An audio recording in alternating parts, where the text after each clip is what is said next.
आज है आश्विन महीने का शुक्ल पक्ष द्वितीय। यह तिथि परसों सुबह 4:52 तक रहेगी। उसके बाद तृतीया शुरू होगा। तो चलिए शुरू करते हैं आज की 15 बड़ी खबरों को।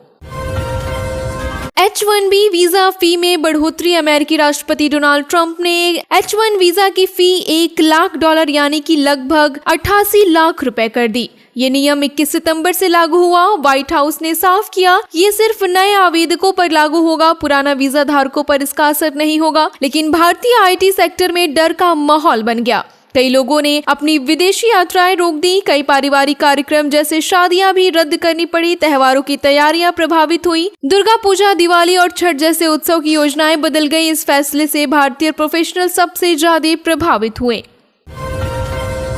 भारत कनाडा रिश्ते में सुधार। काफी समय बाद भारत और कनाडा के रिश्ते में सुधार देखने को मिला। कनाडा ने भारत की मांग मानते हुए खालिस्तानी नेता पन्नू की करीबी इंद्रजीत सिंह गोसल ने गिरफ्तार किया। गोसल जयमत संग्रह का अहम समन्वयक था। उसकी गिरफ्तारी भारत की बड़ी कूटनीतिक जीत है। इस काम में NSA अजीत डोभाल भी अहम भूमिका रही। भारत लंबे समय से इस गिरफ्तारी की मांग कर रहा था। कनाडा के इस कदम से रिश्तों में नरमी आएगी। दोनों देशों के बीच विश्वास दोबारा बन सकेगा। ये फैसला भारत कनाडा संबंधों के लिए महत्वपूर्ण माना जा रहा है। अब उम्मीद है कि रिश्ते और मजबूत होंगे।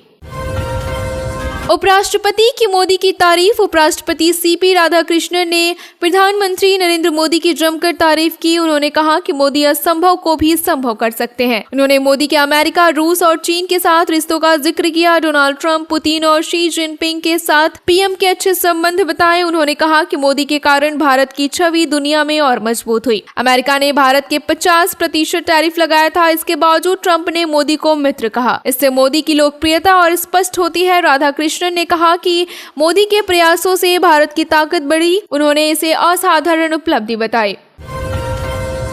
दिल्ली दंगा साजिश केस। सुप्रीम कोर्ट ने 2020 दिल्ली दंगे से जुड़े मामले की सुनवाई की। ये केस साजिश से जुड़ा हुआ है। इसमें GNU के पूर्व छात्र अमर खालिद आरोपी हैं। उनके साथ सरजील इमाम, मिरान हैदर और गुलफिशा फातिमा भी आरोपी हैं। इन सब की जमानत याचिकाओं पर चर्चा हुई। अदालत ने मामले को गंभीर बताया। अगली सुनवाई 7 अक्टूबर को रखी गई। इस दौरान अभियोजन और बचाव पक्ष अपनी दलील देंगे। अदालत ने दोनों पक्षों को नोटिस दिया। ये केस देश भर में काफी चर्चा का विषय रहा।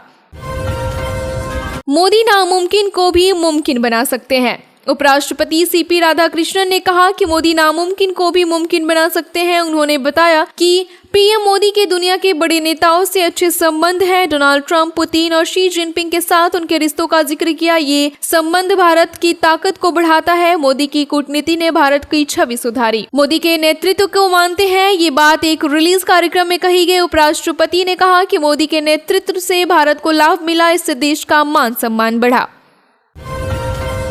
23 सितंबर को मौसम। देश में अब मानसून की रफ्तार थमने लगी है। बिहार, UP, दिल्ली, पंजाब और कश्मीर तक बारिश कम हो गई। लोगों को थोड़ी राहत मिली, लेकिन कई जगह तापमान फिर से 35 डिग्री से ऊपर जा रहा है। दिल्ली में उमस वाली गर्मी ने परेशानी बढ़ा दी। मौसम विभाग ने कुछ राज्यों में भारी बारिश की चेतावनी दी। 23 सितंबर को कई जगहों पर बौछारें पड़ सकते हैं। खासकर पूर्वी और पहाड़ी इलाकों में बारिश होगी।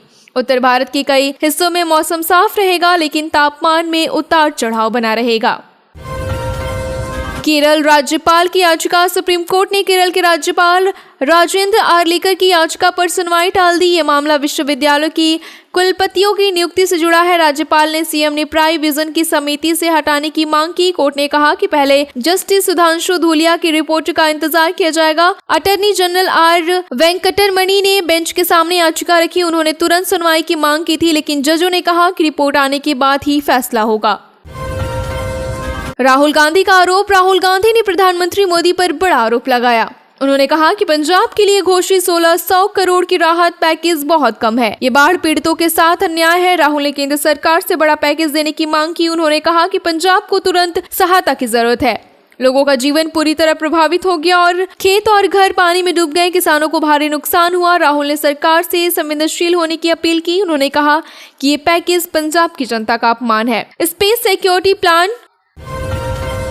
अंतरिक्ष में उपग्रहों को बचाने की बड़ी योजना बना रहा है। हाल ही में एक भारतीय सैटेलाइट दुश्मन के स्पेसक्राफ्ट से बाल बाल बचा, इससे राष्ट्रीय सुरक्षा को बड़ा खतरा दिखा। इसी कारण बॉडीगार्ड सैटेलाइट योजना पर काम शुरू हुआ। ये दुश्मन की नजर से उपग्रहों को बचाएगा। भारत अब अपनी तकनीक और क्षमता को मजबूत कर रहा है। इस कदम से देश की सुरक्षा और बढ़ेगी। आने वाले समय में स्पेस में भारत की ताकत साफ नजर आएगी। ये योजना भविष्य की जरूरत को देखते हुए बनाई जा रही है।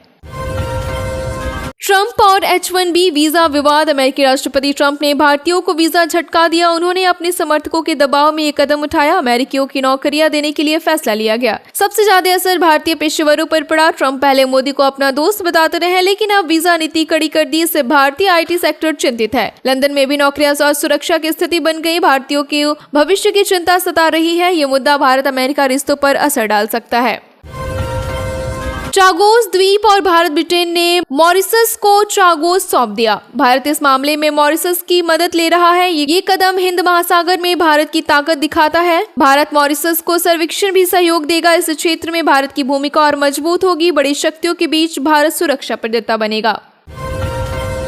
तेजस MKIA प्रोग्राम। भारतीय वायुसेना ने तेजस MKIA को लेकर तैयारी तेज कर दी। अब इंजन खरीद प्रक्रिया में देरी नहीं होगी। वायुसेना ने पुरानी जटिल प्रक्रिया खत्म कर दी। इससे तेजस जल्दी बड़े शामिल होंगे।